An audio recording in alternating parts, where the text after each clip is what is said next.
See, the real reason this is what peak Villainess Isekai looks like is that we have a show that understands it takes a real man to be best girl. And the fact that this is now the second time I've made that joke speaks volumes to the absolute insanity and greatness of this show. It's wild enough when I can make that a thumbnail one time, but if you allow me to do it twice, I'm gonna call you anime of the goddamn century. See, the thing is I love making outlandish titles. Titles that you think there's no way that makes sense. But if you watch the video and you watch the episode, then they kind of make sense. So when I look at the title of this week's episode, and it involves cross-dressing, I think to myself, oh shit, I ain't even gonna have to make an outlandish title. They're gonna do it for me. Because technically, Dad did almost take back shots in Another World last week. And when they bring up the concepts of maid cafes, I think, oh, I see exactly where they're going. We have an incredibly weeby family. You know damn well the mom's gonna be drooling at the thought of Dad dressed up as a maid. That's where they're going. Nope. Gender swap for the play, and apparently Grace's mother is the one who invented that rule. I'm starting to wonder if she's also a degenerate, because I thank her for it. And as seen by the daughter and the mom's reaction, it's a glorious sight to behold. And I love how, the shots get progressively normal. Like, the first two that are dressed up look like JoJo characters, and then it's still slightly off, and then we're like, glasses, why do you pull it off fairly well? But I ain't gonna lie, the JoJo looking boys were definitely the star attraction of that cross-dressing, and I wouldn't have it any other way. Of course, if you want to support my work, see my full thoughts on these amazing episodes, we got the Patreon, full and cut live reactions available exclusively over there if you're so interested. So I had a great ass time watching this episode. It's weird because it almost feels like over 10 episodes, we've watched 3 different shows.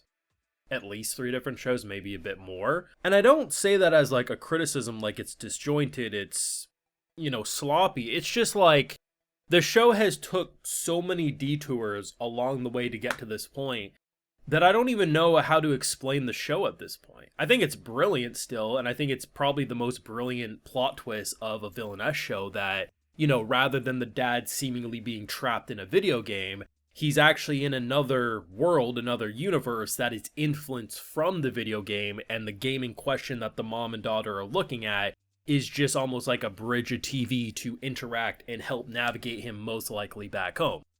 As we know, the original Grace is still there, she's just trapped, right? 3 episodes ago, give or take, we see her trapped in the birdcage, which basically implies that she is observing all this, so most likely Dad is trying to get her life to a point where eventually when he goes back home, wakes up from the coma, she takes over and hopefully has a good life. Either way, it's a really interesting twist on a formula that normally is just, hey, screw the old character, she's dead now. Not the exact first time I've seen something exactly like that. I mean, even stuff like Ascendance of a Bookworm kind of touched upon, the old character and what happened, did they kill, stuff like that. It's an interesting concept, but for a Villainess show, it's definitely pretty fresh. And I love the idea that the show simultaneously takes itself serious and completely not serious. Because at the end of the day, you have to appreciate the fact that the mom and daughter, they're like, hey, Dad's just rotting in a bed in a hospital. But his spirit's alive in video game that's actually reality, but we're using as a video game. Sips tea. That is deeply unserious in a fantastic way. But it is also serious because they do legitimately love. He does, at no point has the dad ever thought, I need to get back home. Which maybe is sus in most situations. But given from his point of view, he's just dead. Or he's in this world now. Hell, he might just be thinking he's having one long-ass dream, right? He's just kind of going with it. But we can see how genuine the love for this family is. And despite all the meme parodies that they have going for it, I think the big reason they got around not making it feel like characters are forgetting the obvious, hey, he's dying in a bed or he's knocked out in a bed, is that they're all weebs. They're healthy weeb energy. They're not creepy. They're not just weird energy in general. But the fact that they're just so nerdy just makes them all accept the bullshit at face value. And I think that works really well. The fact that I can make jokes where okay, we kickstart the episode off, Anna is saving a hat flying in the air. Who's supposed to be the main character has been dumbed down to saving hats and probably getting cats out of trees. 3 minutes later, there's a a cat beast kid stuck in a freaking tree. And the way they solve it is through pastries. Now, I do think it's probably a missed opportunity to not have just increased the size of these damn treats into like a giant mattress that he could have fallen onto. But the idea of then using wind to make it look like the outer shell and then the ice to then, the filling, so it's a big ass ice slide. It's pretty brilliant, but you have to admit, man, we've seen a lot of characters in these shows gain mass amounts of support. Like the people who are supposed to hate them, the collective school or government, whatever it is. And we already knew that Grace, aka Papa Dearest, like, he can do no wrong for the school. I assume he was in that village, on his hometown village, for less than a day. Let's just say half a day. You know what? Let's say he was there for 6 hours.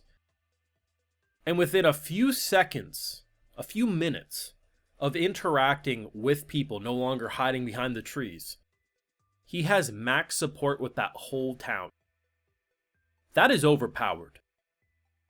I think you could have sent him into World War II, and every enemy general would have had that same aura go off. And then Dad would have raised his gun and popped a few people in the head. If you know, you know. This was a good episode. It was weird. It was different, but that's kind of been the vibe for the second half of this show. The first half of the show felt like I understood it more. I thought it was still a twist on what I expected, but it was easier to follow and predict where it was going to go. Ever since it was revealed that the daughter and mom had been watching in, the show has went off the rails in the best possible way. See, there's going off the rails and feeling like it's messy, it's not really thought out, they're just kind of doing random bullshit, and because of it, it feels sloppy. But when you're dealing with this family, going off the rails and the bumpy ass ride that they have us go on is the only appropriate outcome. If they don't give us a season 2, I will be incredibly disappointed. Like, yeah, we often do get a new Villainess show every season, and to be honest, the past few years, they've mostly been good. But this show is different. It is weird as hell, it's unique, and honestly, it's kind of incredible. Let me know your thoughts, though. What are you thinking, and who was the best cross-dressing boy in this episode? If you don't say the JoJo-looking characters, you're dead wrong. Let me know your thoughts down below. Leave a like if you enjoyed, subscribe if you're new around here, of course ring that bell, and like I mentioned, full live reactions over on Patreon, and hey, while you're over there, I'll also give you a video shout out. Alright, so today we got Divine Tank 00, Chris, Carlos D. Lacruz, Galatron, Daw, Kieran Dean, The Legend of Sora 73, Humanoid, Shadow, Askar, and we also have Armana. So I appreciate the support, everyone. Please take care, and y'all have a good one.